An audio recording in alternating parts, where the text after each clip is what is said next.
भगवान कहते हैं ना, माता पिता से बढ़कर इस संसार में कोई धर्म, कोई पूजा और कोई भी तीर्थ नहीं है।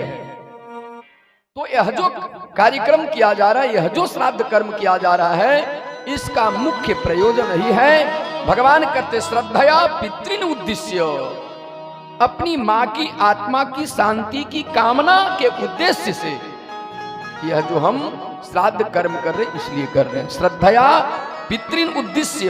अब शब्द देखिए, तीसरा शब्द है विधिना क्रियते।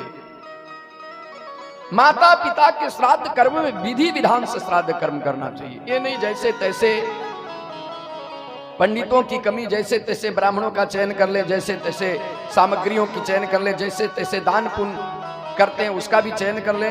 तो पहले नहीं, विधि विधान के श्रद्धया पितृ उद्देश्य विधिना क्रियते, विधि विधान के साथ जो कार्यक्रम किया जाता है, जो माता पिता की मृत्यु के बाद उनकी आत्मा की शांति की कामना की जाती है, उसी का नाम है श्राद्ध। श्राद्ध की मुख्य परिभाषा यही है।